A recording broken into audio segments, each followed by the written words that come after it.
You don't need anyone's permission to win. The psychology of self-made strength. Here's a truth nobody's going to post on their Instagram story. The most powerful people you'll ever encounter didn't get there because someone believed in them first. They got there because they decided to believe in themselves when absolutely no one else did. They built something unbreakable, not in boardrooms, not in mastermind groups, not surrounded by cheerleaders, but alone, in the dark, in the quiet, when the only voice in the room was their own. This isn't a book about hating people or rejecting the world.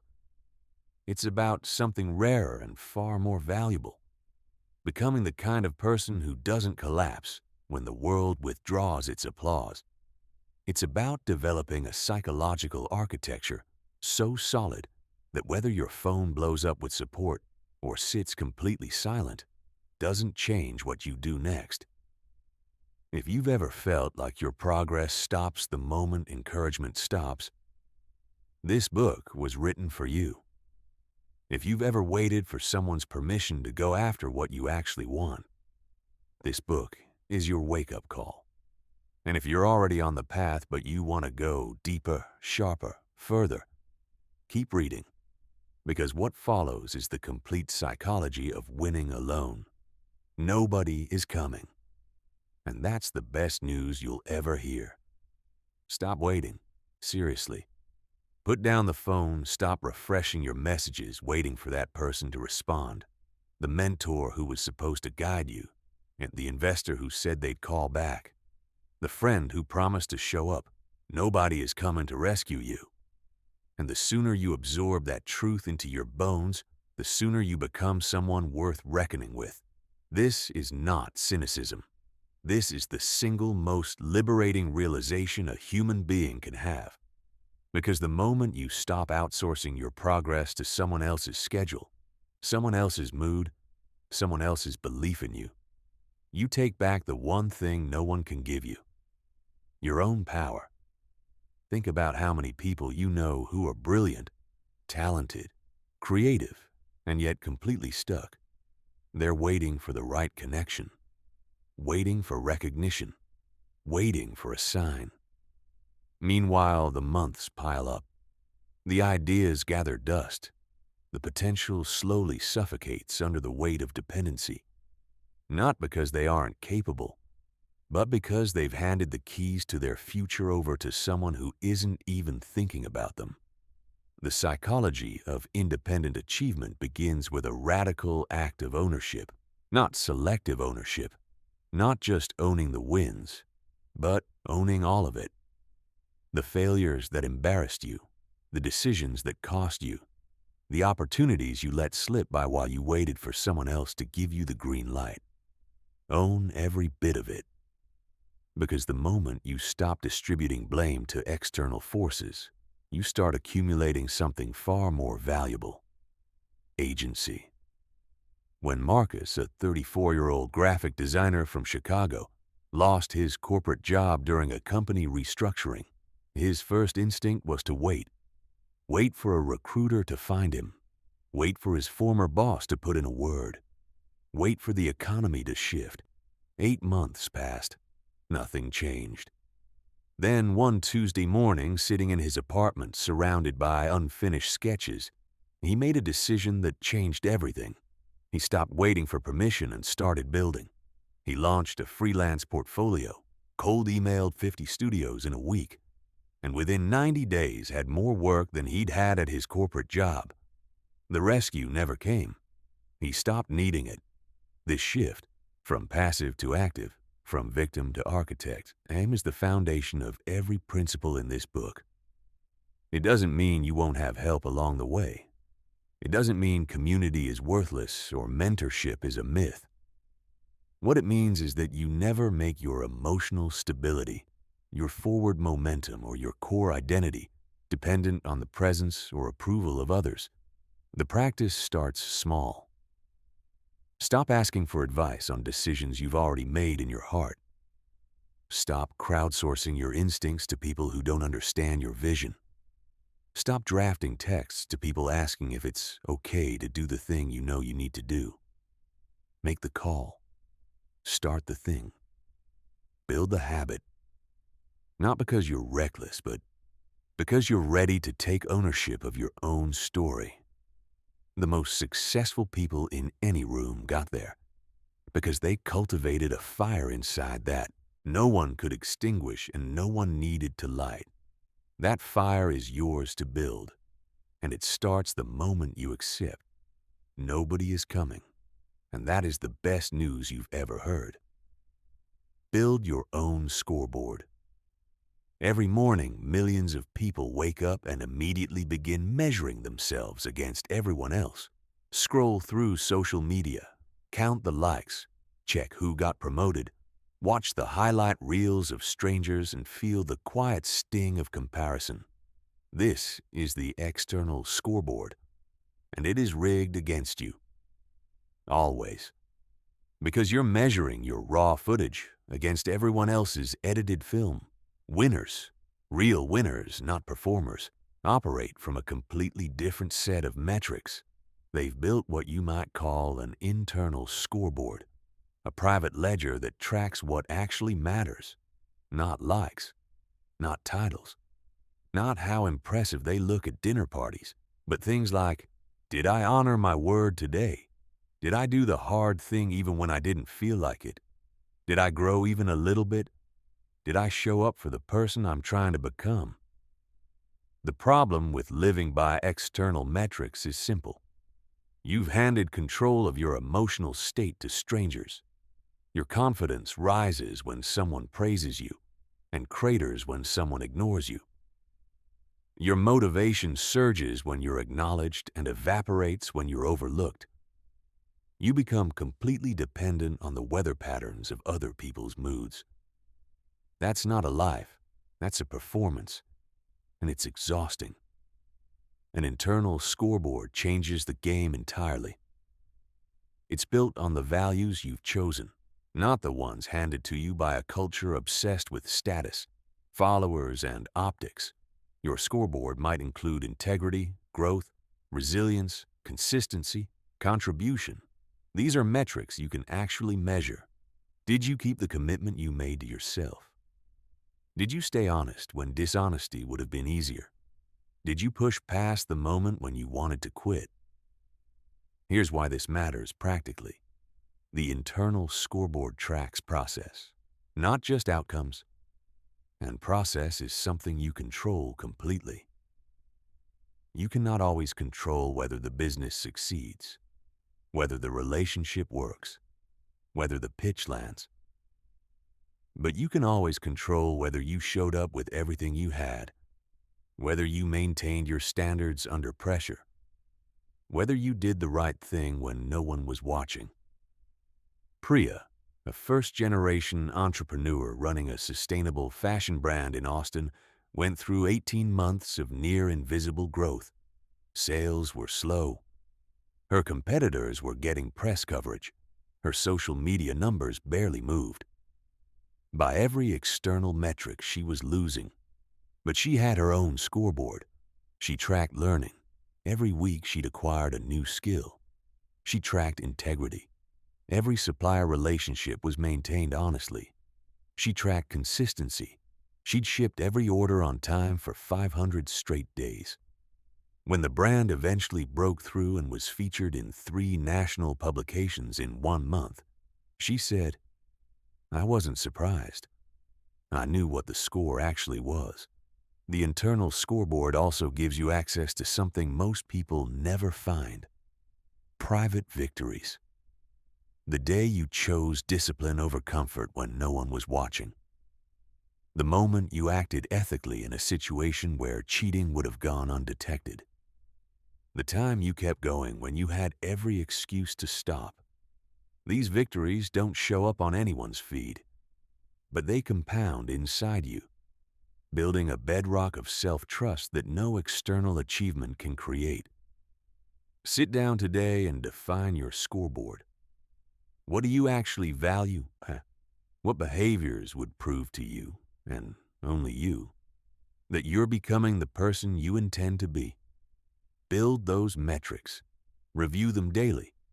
Let them guide your decisions, and slowly you'll discover something remarkable. Now stop needing others to tell you you're doing well. You already know. The thermostat mind, generating your own drive. You've heard it 1,000 times. I just can't find the motivation. As if motivation is a thing that floats through the air and lands on some people, but not others. As if it's distributed at birth like eye color. You either have it or you don't. This is one of the most destructive myths in modern self-development. And as long as you believe it, you'll always be waiting for motivation to show up before you begin. Here's the reality. Motivation follows action, not the other way around. The people who seem endlessly driven didn't receive a special deposit of enthusiasm from the universe.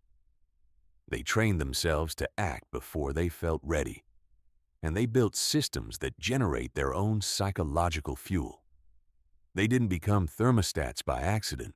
They deliberately stopped being thermometers. A thermometer is reactive.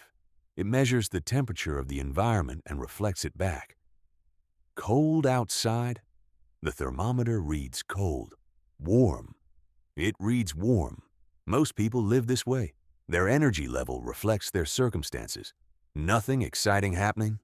Motivation tanks. Surrounded by enthusiastic people? Feeling fired up. Left alone in a slow week? Energy disappears. A thermostat is different. It sets the temperature regardless of what's happening outside. It maintains its target. It creates the conditions rather than reacting to them. Masters of self-motivation are thermostats. They walk into a room with their own energy. They create momentum instead of waiting for it. And when motivation does drop, because it drops for everyone, they have systems to bring it back. The foundational distinction here is between extrinsic and intrinsic motivation. Extrinsic motivation is real. Money, praise, recognition, competition. But it's rented. Someone else controls the supply. The moment it's withdrawn, you're left with nothing. Intrinsic motivation is owned. It comes from the joy of mastery, the satisfaction of growth, the fulfillment of creating something meaningful. This is the fuel source that never runs dry because it's generated internally, not imported from outside. The way to build intrinsic motivation is to anchor your daily actions to something that genuinely matters to you. Not what you think should matter. Not what your parents wanted for you. Not what your LinkedIn profile claims you care about.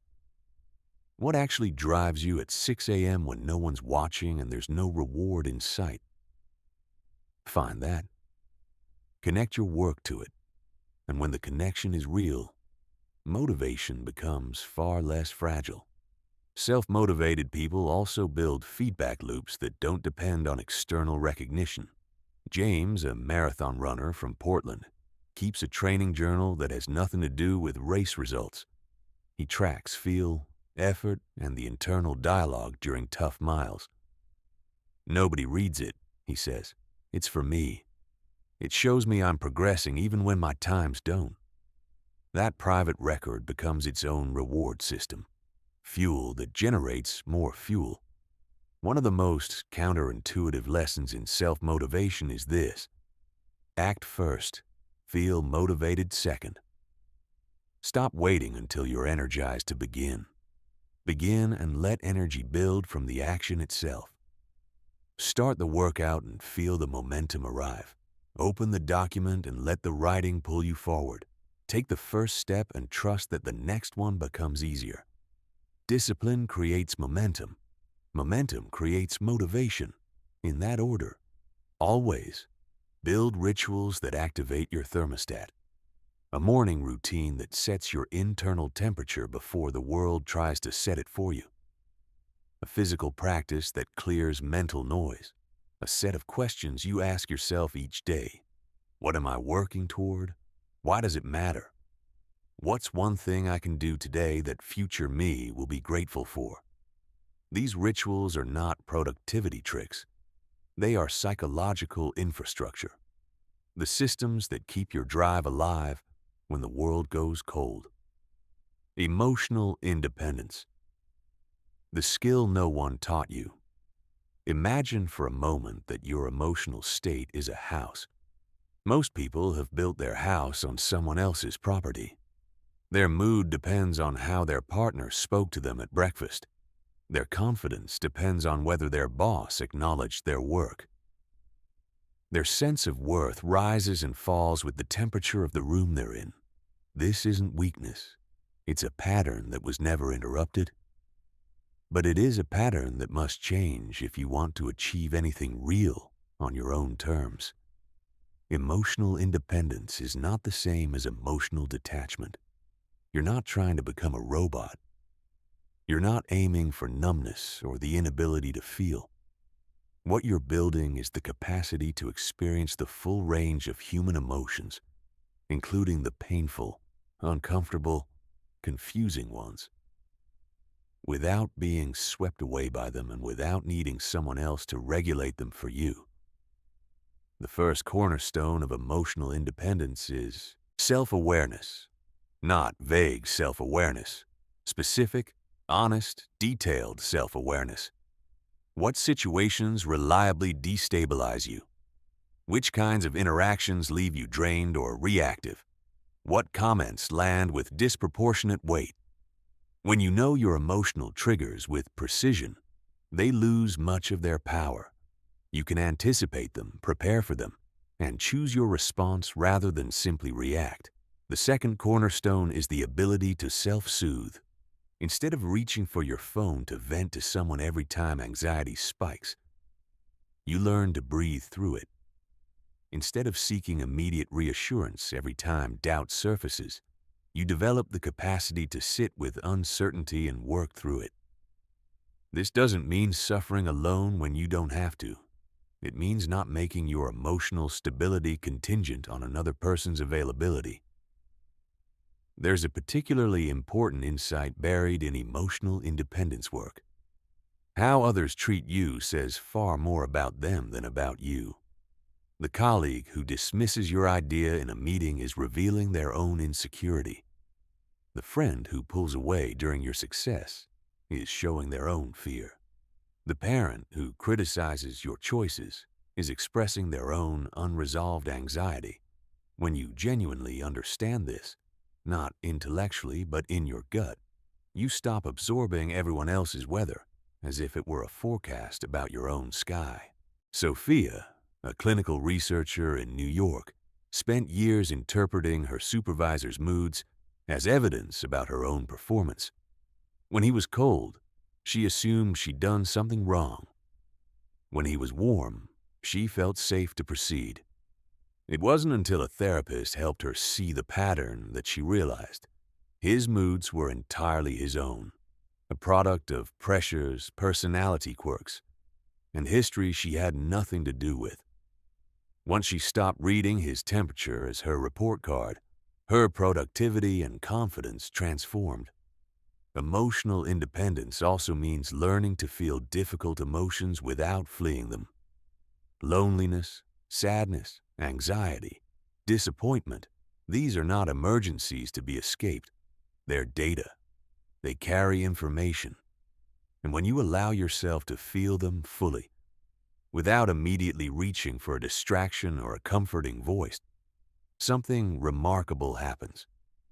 They pass. And each time they do, you build confidence in your ability to handle your own inner weather. The goal of emotional independence is not to become an island. It's to become someone who can fully engage with others, with love, empathy, and genuine connection, from a place of wholeness rather than hunger. When you're not desperate for emotional stabilization from others, your relationships deepen. You stop asking people to fill a void and start offering them something real. Private systems that keep you moving when nothing else does. Every elite performer you've ever admired has one thing in common that never makes the headlines: invisible systems. Before the awards, before the records, before the public recognition, there were private rituals, quiet routines, and personal structures that nobody saw and nobody applauded. These are the real engines of achievement. Not talent, not luck, not the right connections. The systems that run in the background day after day, whether anyone is watching or not. External motivation is a beautiful thing when it's there, but it's unreliable by nature. It fluctuates with other people's moods, availability, and attention spans. If your momentum depends on external fuel, you're always one absent mentor, one discouraging comment, one quiet week away from stalling out. Private systems solve this problem. They don't require anyone else's participation. They just run. Start with your mornings. The first 60 to 90 minutes of your day are a psychological battleground, and most people lose it immediately by reaching for their phones and flooding their minds with everyone else's agenda before they've even established their own. A well-designed morning routine is a declaration of self-ownership. It doesn't have to be elaborate. What it has to be is intentional and non-negotiable. Whether it includes movement, silence, journaling, or planning, it's yours. It sets your frequency before the world starts transmitting on its own. Evening systems matter just as much. The way you close a day determines how you open the next one.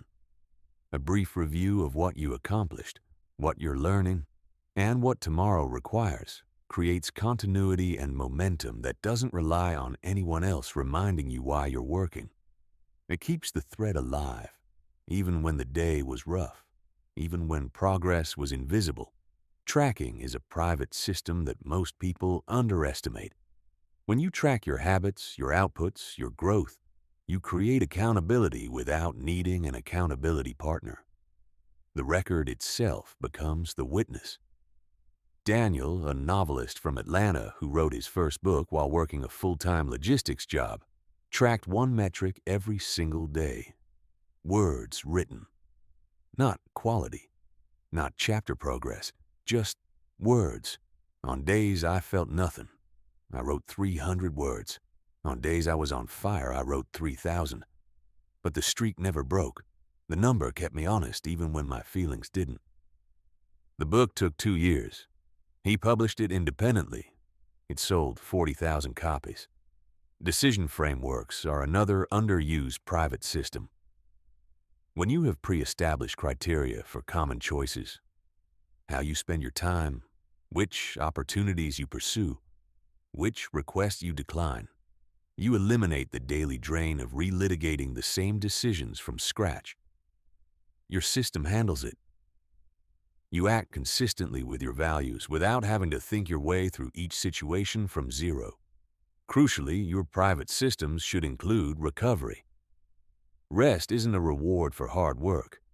It's a component of sustained performance. Weekly reviews, intentional breaks, and recovery rituals ensure you're not running on empty. A system that doesn't include recovery is a system that will eventually break you. The secret to building effective private systems is simplicity and resilience. A complex system that only works under ideal conditions is decorative. A simple system that functions on your worst days, when you're tired, distracted, or discouraged, is what actually changes your life. Designed for difficulty, not for inspiration. The system should carry you when motivation isn't there to carry itself. Trust yourself, the radical act of self-reliant judgment. There is an epidemic of people who are smart, capable, and genuinely perceptive, who nonetheless cannot make a decision without polling 5 people first. They ask their friends, their coworkers, strangers on Reddit, their astrologer, and then go back to their friends again. Not because they lack information, but because they don't trust themselves to act on what they already know. And every time they outsource the decision, they quietly erode a little more of the very thing they need most: self-trust. Trusting your own judgment doesn't mean believing you'll always be right. It means accepting that being wrong on your own terms is more valuable than being right on someone else's. Your mistakes teach you lessons that are specific to your situation, your values, your goals. When you constantly defer to others, you bypass those lessons and remain dependent on external navigation for a journey only you can take. The inability to trust yourself often traces back to a specific history, a time you made a choice that went badly and someone, a parent, a partner, a peer, used it as evidence that your judgment couldn't be trusted. You absorbed that narrative. You started treating your instincts as suspects rather than sources. And now every decision feels like it needs external verification before it's safe to act on. The antidote is deliberate practice, not inspiration. Start with low-stakes decisions: what to eat, where to go, which approach to take on a small task. Stop asking, just choose. Pay attention to how it goes. Notice that most of the time your judgment is sound, and when it isn't, you survive and you learn.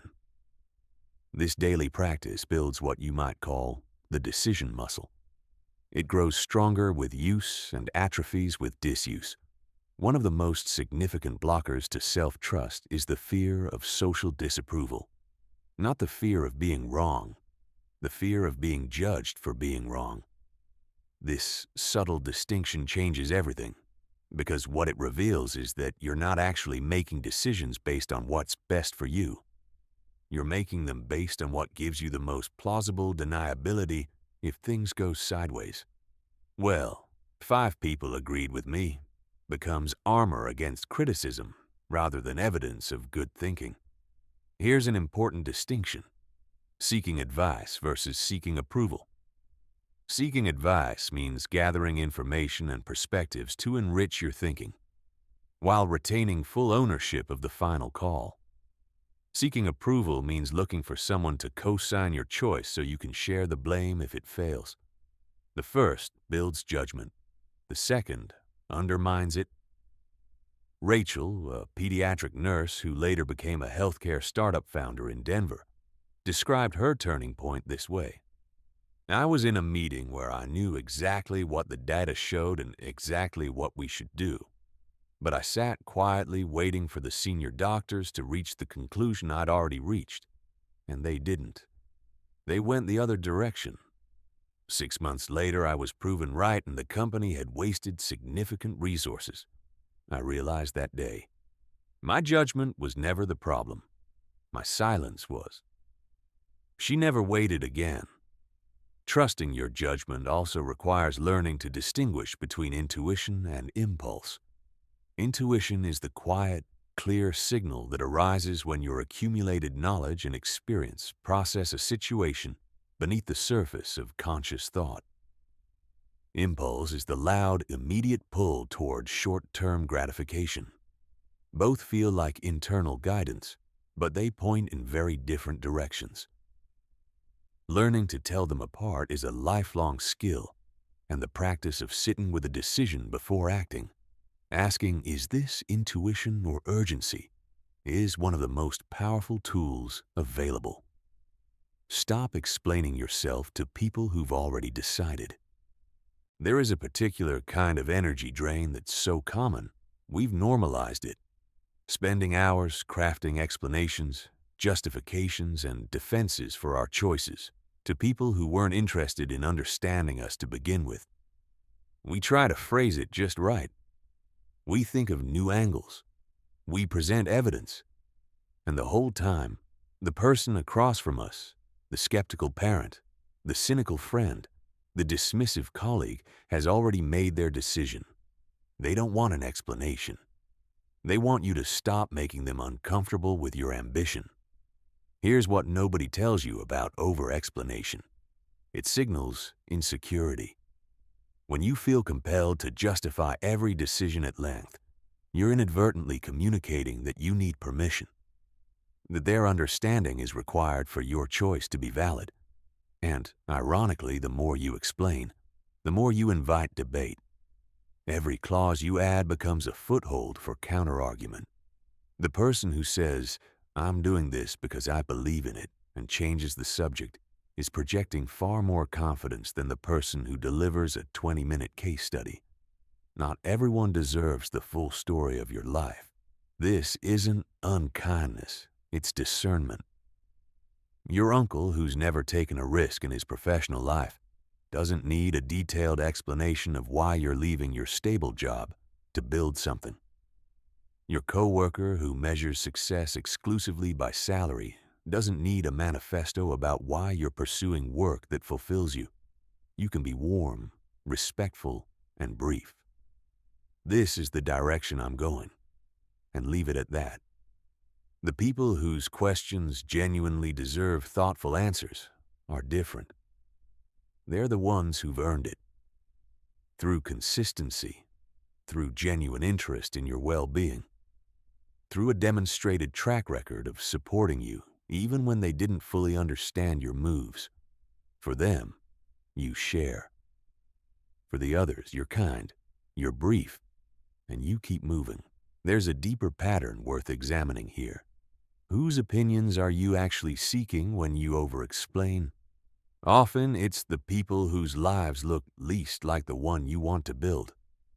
You're trying to get a green light from someone who would never make the same choices themselves.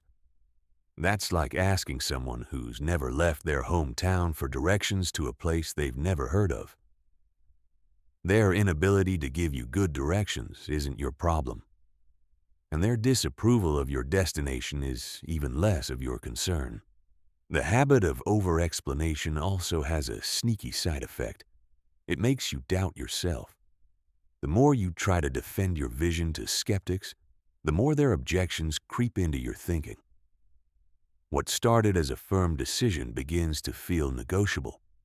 Their doubts become your doubts, and suddenly you're not just explaining, you're reconsidering choices that were perfectly sound before you asked for an audience. Practical tools. Prepare a few short, neutral responses for common challenges. I've thought it through and I'm confident in this direction. I appreciate your concern. I've got it covered. I'm on a path that makes sense for me. These aren't walls. They're doors that stay politely closed to conversations that aren't going anywhere. Use them consistently and watch how much energy you reclaim. The most extraordinary achievements in human history were almost universally misunderstood by contemporaries. The innovators were told they were delusional. The artists were told they were impractical. The visionaries were told they were reckless. What separated them wasn't that they eventually convinced everyone. It's that they stopped needing to. The strength you build in silence. We live in the loudest era in human history. Every waking moment is an opportunity to consume, react, respond, refresh. The silence that previous generations took for granted, the quiet of an unmapped road, a meal without a screen, an evening without an inbox, has become almost impossible to find. And we are paying for this with our minds. Because the mental strength that most people desperately want is built in the one place they're most afraid to go: solitude. First, let's separate two words that get conflated constantly. Loneliness is involuntary. It's the ache of feeling disconnected, unseen, isolated in a way you didn't choose. Solitude is a practice, the deliberate decision to be alone with yourself for the purpose of thinking, growing, and restoring. Loneliness depletes. Solitude replenishes. And the difference between the two isn't just semantic. It's the difference between passive suffering and active self-construction. Here's something the noise economy doesn't want you to know. Your most important thinking doesn't happen in meetings. It doesn't happen on calls. It doesn't happen in the comment sections or group chats where everyone is performing for each other. It happens in the quiet spaces where your mind shifts from reactive mode, processing inputs, to generative mode, producing original thought. Solitude is the only gateway to that space. When you're constantly surrounded by other people's voices, their opinions, their moods, their content, you lose the ability to hear your own. Your perspective becomes a remix of everyone else's. Your convictions become borrowed rather than discovered. And without genuine solitude, you can never really know what you actually think, as opposed to what you've absorbed from the world around you. The practice of solitude also develops something that can't be rushed: emotional resilience. When you're alone with difficult feelings, anxiety, grief, frustration, doubt, and you don't immediately reach for a distraction or a comforting voice, you discover that you can handle them. They rise, they peak, they subside, and each time they do, you become a little less afraid of your own inner weather. This is how emotional resilience is actually built, not by avoiding hard feelings, but by surviving them again and again, until the survival itself becomes confidence. There's also the matter of honest self-assessment. It's extraordinarily difficult to look clearly at your weaknesses, your patterns, your blind spots, when you're always managing how you appear to others. The performance of self never allows for the honesty of self. But in solitude, the masks come off. You can see yourself with something closer to accuracy, and you can improve what you won't honestly examine. Thomas, a former Wall Street analyst who walked away from finance to start a wilderness therapy program in Montana, describes solitude as the practice that made me a real person. He spends the first 2 hours of every day away from screens, away from other people, walking in the hills above his property. By the time I interact with anyone, I know what I think. I know where I stand. I'm not just reacting. I'm responding from something real. Start gradually. Begin with 20 uninterrupted minutes of silence per day. No phone, no music, no podcast. Sit with whatever arises. Notice the impulse to reach for distraction and practice staying. Over time, increase the duration. Over longer time, watch your thinking sharpen, your instincts clarify, and your capacity to face difficulty without external support grow in ways that nothing else produces. Silence is not surrender. Stop justifying your path. There's a subtle but devastating habit that quietly undermines the confidence of otherwise capable people: the compulsion to make sure everyone in their orbit understands and endorses their choices before they fully commit to them. It looks like conscientiousness. It feels like wisdom. But it's actually a form of chronic self-doubt dressed up as consideration. The need to have your path validated before walking it is rooted in something deeper than politeness. It comes from an unconscious belief that your direction is only legitimate if other people agree with it. And that belief, though rarely spoken aloud, quietly governs a staggering number of life decisions. Career pivots delayed because someone important wasn't sure. Relationships ended or continued based on what friends thought. Creative projects shelved because the response in the room was lukewarm. Here's what you need to understand about the people whose approval you're chasing. They are viewing your life through the lens of their own fears, their own regrets, their own limitations. The friend who warns you against entrepreneurship has probably never tried it. The parent who insists on stability has spent their life trading freedom for security and can't imagine a different equation working. The colleague who raises an eyebrow at your ambition may simply be afraid to want something themselves. This isn't about becoming cold or dismissive. It's about calibrating whose voice deserves to carry weight in your decisions. Feedback from someone who has actually built what you're trying to build, who understands the terrain and who has demonstrated genuine care for your well-being. That deserves thoughtful consideration. Skepticism from someone operating from a completely different set of values and experiences that deserves acknowledgement and nothing more. One of the most liberating realizations available to you is this: you don't owe anyone a defense of the life you're building. Not your parents, not your peers, not your former boss, not the people who knew you at 22 and are confused by who you're becoming at 35. You can be kind, you can be warm, you can love them, and you can still refuse to put your choices on trial for their review. There is a specific kind of disapproval that actually functions as confirmation. The disapproval that comes from people who are afraid of what you're becoming. When your growth makes someone else uncomfortable, it's not evidence that you're wrong. It's evidence that you're moving. Significant choices always disturb someone. Innovation always offends the people invested in the status quo. Leadership always frustrates the people who wanted you to stay exactly where you were. The practice here is deliberate and daily. Notice the impulse to justify and resist it, not rudely, skillfully. You can acknowledge someone's concern without accepting it as a verdict. You can hear someone's doubt without letting it become your own. You can receive someone's questions with warmth and still answer in a way that makes clear: the decision has been made, and it's mine to make. And here's the deepest truth: the approval you spend the most energy chasing is usually the approval you need to give to yourself. When you've genuinely examined your decision, aligned it with your values, and committed to it with clear eyes, the need for external endorsement fades naturally. Not because you've become arrogant, but because you've become grounded. Chapter 10.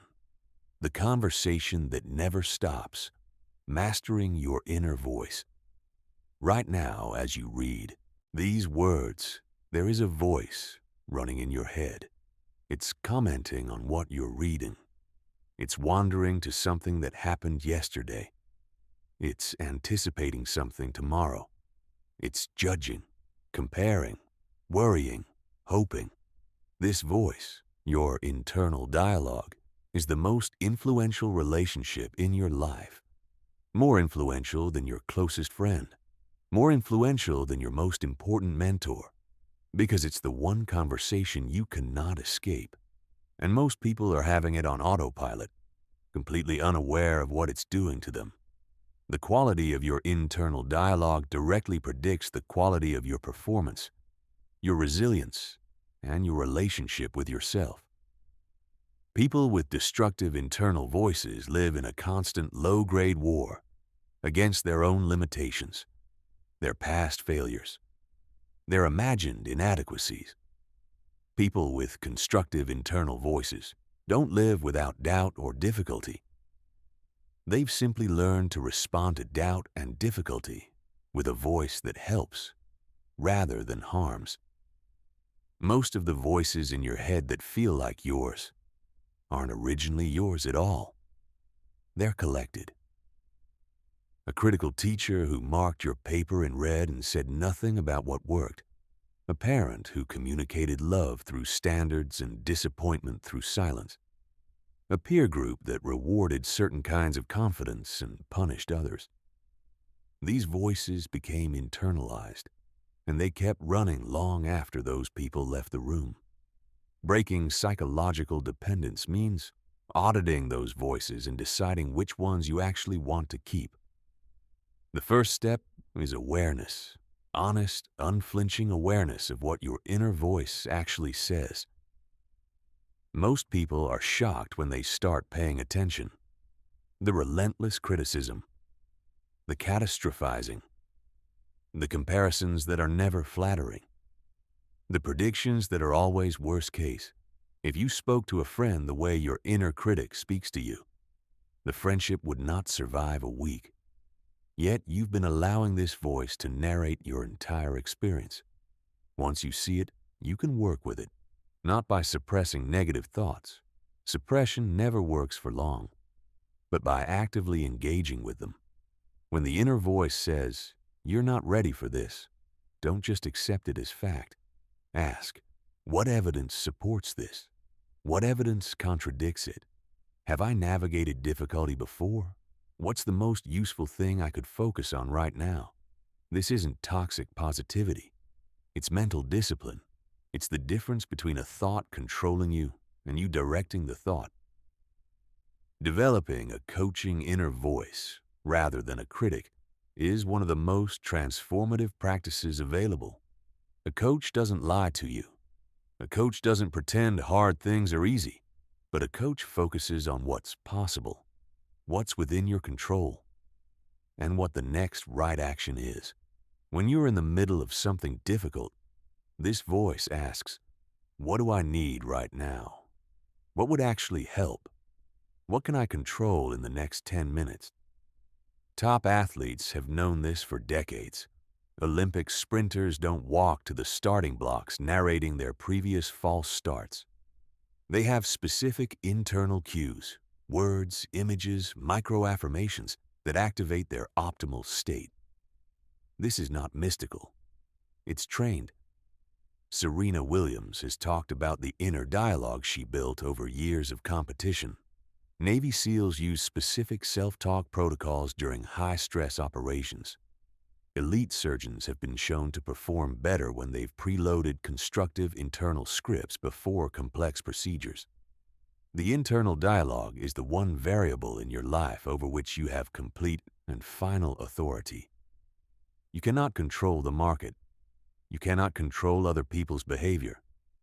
You cannot always control outcomes. But you can always choose how you speak to yourself about those things.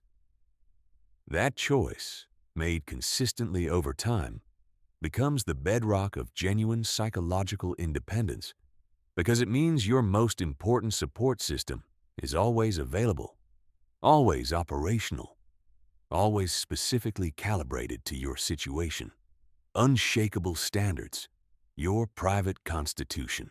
Here is one of the most honest observations you'll encounter. The difference between the people who achieve sustained excellence and the people who achieve occasional excellence is almost never talent. It's standards. Specifically, it's the depth to which their standards are internalized, whether they're held up by external accountability, or whether they stand on their own regardless of who's watching, who's evaluating, and what the short-term cost of maintaining them might be. A standard is not a goal. Goals are destinations. You arrive, you celebrate, you move on. Standards are the way you travel. They're not achieved. They're embodied. A goal is to run a marathon. A standard is to honor your body with movement every day. A goal is to close a big deal. A standard is to conduct every negotiation with full integrity, regardless of the pressure. Goals can be abandoned when they become inconvenient. Standards, real standards, cannot be without cost to your identity. Most people's standards fluctuate. They're high when they're feeling good, when they're being observed, when the stakes are obvious. They drop when they're tired, when no one's looking, when maintaining them requires real sacrifice. This fluctuation is the enemy of self-trust, because you cannot fully trust yourself if your own behavior is unpredictable. And without self-trust, every challenge becomes existential. The first step in building unshakable standards is radical honesty about what you genuinely value, not what you think you should value, not what earns approval, but what actually matters to you when the performance drops and the real person shows up. From those genuine values, you extract the behaviors that express them. If you value integrity, what does that look like in your daily conduct? If you value growth, what daily actions reflect that? If you value respect for yourself and others, what behaviors confirm it and which violate it? Make your standards specific. Be better is not a standard. Never leave a conversation without honoring the other person's time is a standard. Always give your best effort is vague. Complete every commitment I make, or renegotiate before the deadline. Never after is actionable. Specificity is what gives standards teeth. It's what makes them something you can actually measure yourself against, rather than use as a soft, deniable aspiration. Kevin, a high school football coach in rural Mississippi, who later became a management consultant, described his core standard this way. I decided I would never let anyone outwork me. Doesn't matter the field, doesn't matter the task. If I was in the room, I was going to be the hardest worker in the room. Not the loudest, not the most impressive, the most prepared, the most present, the most invested. That standard traveled with me from the football field to the boardroom, and it cost me nothing because it became who I am, not just what I do. Unshakable standards also serve a filtering function. They determine who belongs in your world and who doesn't. They attract people who operate at your level and naturally create distance from those who don't. They ensure the opportunities you pursue align with your actual values, rather than just your momentary desires. They become a compass that points consistently, even when the terrain is unfamiliar. The deepest benefit of living by high, consistent standards is the confidence it generates, not the confidence that comes from achievement, which is real but fragile, tied to outcomes you can't fully control. This is the confidence that comes from character, from knowing that regardless of what happens externally, your behavior reflects who you intend to be. That confidence is unshakable because it's based on something no external force can take: your own consistent choices. The daily practice of self-reliance. Self-reliance is not a personality trait you're born with or without. It's a skill, and like every skill, it's developed through specific practice over time. The moments that build it aren't dramatic. They're not grand acts of solo survival or solitary triumph. They're the 100 small daily decisions. To figure it out yourself before asking. To handle the discomfort instead of immediately reaching for comfort. To make the choice without crowdsourcing it. That accumulate over months and years into something unshakable. Most people are far more dependent than they realize, and the dependency is woven into patterns so automatic that they've stopped noticing them. Before making any decision above a certain threshold of perceived risk, and the threshold is often embarrassingly low, they consult someone. Before attempting any task they haven't done before, they ask for help before trying. Before making any major life move, they require external encouragement as a prerequisite.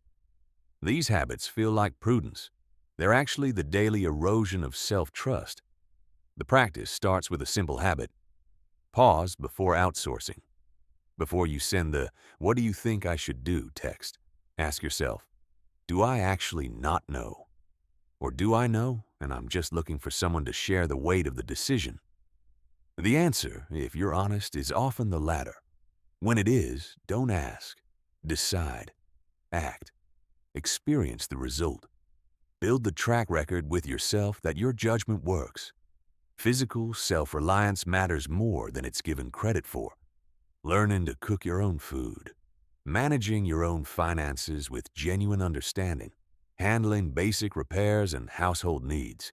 Taking real ownership of your physical health, not just delegating it to a doctor you see once a year. These practical competencies aren't small. They're the material foundation of adult independence, and each one you develop reduces a layer of vulnerability in your life. Emotional self-reliance in daily life means developing the capacity to manage your own states without making your well-being someone else's responsibility. It means processing a frustrating day through journaling or exercise, rather than immediately requiring someone to absorb your venting. It means sitting with boredom without reaching for stimulation. It means experiencing discomfort without immediately engineering an exit. Not because support isn't valuable, but because your emotional stability should have a foundation that doesn't depend on any single other person. Entertainment self-reliance is another underappreciated area. developing the ability to be alone without needing external entertainment, to read, to think, to create, to simply exist without stimulation, is a quiet but significant form of freedom. It reduces your susceptibility to distraction, your need for constant social input, and your discomfort with the kind of sustained attention that produces meaningful work. In professional life, self-reliance shows up as the habit of researching before asking, attempting before giving up, proposing solutions before requesting directions.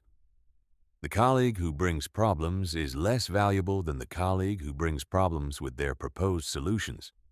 The employee who asks how to handle every situation is less trusted than the one who handles most situations and flags only the genuinely complex ones. Self-reliance isn't a character bonus in the workplace. It's currency. The psychological accumulation of these daily self-reliance practices is quiet but profound. Each time you handle something independently, you send yourself a signal. I can do this. Over months and years, that signal becomes a belief. And that belief, genuine, earned based on actual evidence, becomes the foundation of the kind of confidence that nothing external can fully replicate. You become capable of winning alone, not because you have to, but because you know you can. Turn criticism into rocket fuel. The moment you attempt anything meaningful, criticism is not a possibility. It's a certainty. The moment you step outside the boundaries of what's expected, someone will have something to say about it. The moment your ambition becomes visible, it will make people uncomfortable. And some of them will express that discomfort directly, and others will express it in ways disguised as concern, advice, or humor.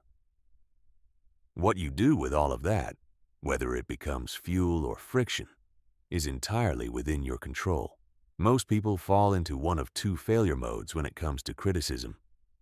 The first is crumbling, taking every critique personally, internalizing every negative opinion, allowing doubt to become paralysis. The second is hardening, building walls so thick that no feedback penetrates, dismissing everything that stings as jealousy or ignorance, losing the capacity to learn from others entirely. The people who grow through adversity do something different. They develop a filtering system that extracts the useful from the destructive, and they do it without losing their center. The first step in that filtering process is identifying the source.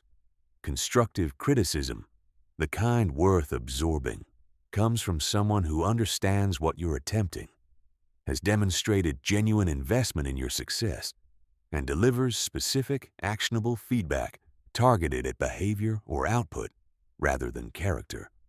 Destructive criticism comes from fear, insecurity, misunderstanding, or a desire to see you fail. Both arrive in your inbox. Learning to tell them apart is half the battle. The second step is emotional regulation in the moment. When criticism lands, especially harsh or unexpected criticism, the automatic response is defensive, to counterattack, to explain, or to shut down. None of these serve you. The practice is to pause, to breathe, to listen fully before responding. Not because you owe the critic your submission, but because you owe yourself a clear head before deciding how to respond.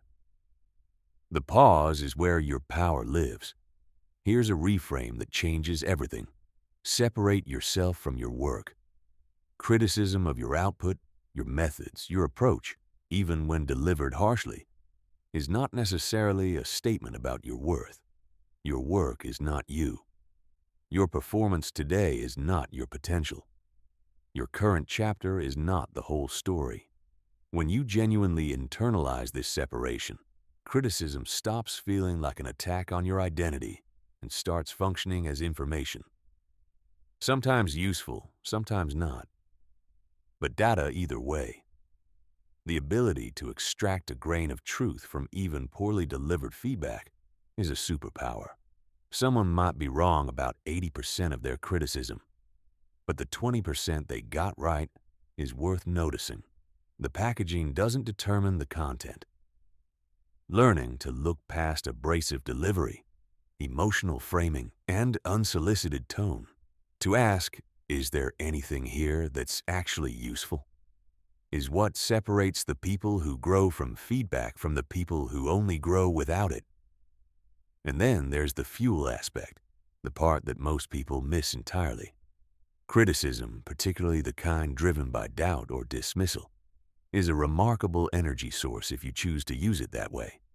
Naomi, a black female engineer who built one of the fastest-growing clean energy companies in the Southwest, said, "I kept a file, a literal digital folder, of every time someone said I couldn't do something or shouldn't be in the room. Every dismissal, every condescension, every suggestion I was in over my head. I looked at it when I needed to go harder. It never failed to work. The counterintuitive endpoint. The people who've achieved the most significant things were also the people who received the most significant criticism. The correlation isn't coincidental. Significant work attracts significant opinions. Mediocrity tends to be left alone. If you're facing real criticism, something real is happening. That's confirmation, not cause for retreat. Build a life that doesn't need permission to function. The final architecture of psychological independence is a life structure that works, genuinely, sustainably, effectively works, whether or not it has external support. Not a life that can temporarily survive without support. Not a life that holds together when things are going well. A life with such deep roots that whether the people around you are cheering or absent or actively opposed, the fundamentals don't shake. Most people build their lives around assumptions of external support, so deep they don't even recognize them. Their motivation is structured around the presence of an encouraging partner. Their professional confidence depends on a specific workplace culture. Their emotional stability is maintained by a tight social group. Their identity is anchored partly in external roles, parent, professional, community member, that can shift or disappear. None of this is wrong, but none of it is sufficient. Because circumstances change, people leave, roles transform, and cultures shift. If your life only works with all those supports in place, you're perpetually one disruption away from collapse. Building a life that doesn't need permission starts with financial infrastructure, not wealth, independence. There is a meaningful difference. Wealth is a number. Financial independence is a relationship with your resources that gives you genuine options. Living below your means. Building savings that serve as freedom rather than just security. Developing skills that provide economic value in more than one context. Each of these reduces the pressure that forces compromised choices, the decisions made from desperation rather than alignment. It continues with emotional infrastructure, the practices and capacities that keep you regulated and resourced without requiring constant external input. The daily practices of solitude, self-reflection, and self-soothing. The ability to process difficult experiences through writing, movement, or contemplation, rather than only through conversation. The developed comfort with your own company, your own silence, your own thoughts. These aren't luxuries. They're load-bearing walls. Professional independence means becoming genuinely skilled, not just credentialed, not just connected, but actually capable in ways that travel. Skills, not just titles. Reputation built on demonstrated performance, not just institutional affiliation. The ability to create value in multiple contexts, not just one. This kind of professional robustness means your livelihood doesn't depend on any single employer staying favorable, any single industry staying stable, or any single relationship staying intact. Social infrastructure that supports independence is perhaps counterintuitively, about quality over quantity. Not a large network, but a diverse one. Relationships across different contexts, cities, industries, and life stages. Not relationships that all exist in the same ecosystem, but connections that provide perspective across different kinds of experience. When your entire social world is geographically or professionally concentrated, a single disruption can take it all at once. Distributed relationships are more resilient. Test your independence regularly and deliberately.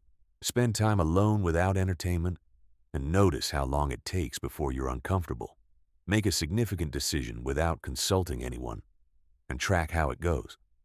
Handle a difficult situation using only your own resources, and evaluate what you learned. These tests aren't about proving something to others. They reveal to you where your genuine strength lives and where you still have dependency you haven't addressed. Here's the beautiful paradox that emerges when you build this kind of life. You become more, not less, capable of genuine connection. When people know you don't need them but have chosen to include them, that your life works with or without their contribution, the dynamic transforms. You're no longer bringing need to the relationship. You're bringing abundance, and abundance is the only healthy foundation for giving and receiving. From solo strength to collective power, the ultimate paradox. Everything in this book has pointed toward a single destination: the ability to stand entirely on your own, psychologically, emotionally, professionally, and practically. To need nothing from outside yourself in order to be okay, to keep moving, to maintain your values, to honor your potential. This is the goal. This is what the psychology of independent achievement produces when it's fully developed. And then, here is the paradox that everything leads to. Once you've built that capacity completely, something shifts. You stop being someone who needs strength. You become someone who provides it, not because you're performing strength or performing leadership, but because the internal work you've done, the systems, the standards, the emotional independence, the self-trust, the silence, the self-motivation has produced something that overflows. You become, simply by being who you've built yourself to be, a resource for others. The people who others turn to in moments of genuine crisis have something in common that's rarely discussed. They've faced their own version of that crisis privately, worked through it on their own, and come out the other side with hard-won perspective. They're not reading from a script. They're not offering borrowed wisdom. They're giving back what they earned through difficulty, through discipline, through the lonely work of becoming. There is a quality that people who've done this inner work carry. Call it settled presence. They're not still in a way that's passive or inert. They're still in a way that says, I've seen difficulty and I'm not afraid of it. I've navigated uncertainty and I know it doesn't last forever. I've been alone with my worst fears and I survived them. This presence is magnetic, not because it's performed, but because it's real. People can tell the difference, and they're drawn reliably to the real. To become this person for others requires having done the work you've been reading about. Genuinely, not just conceptually.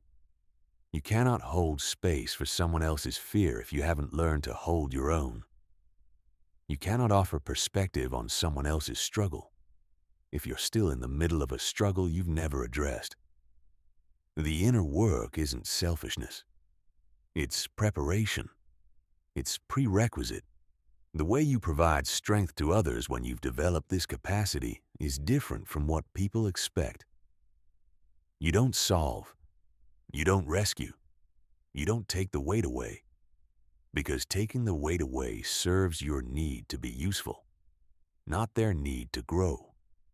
Instead, You ask the questions that help them find their own answers.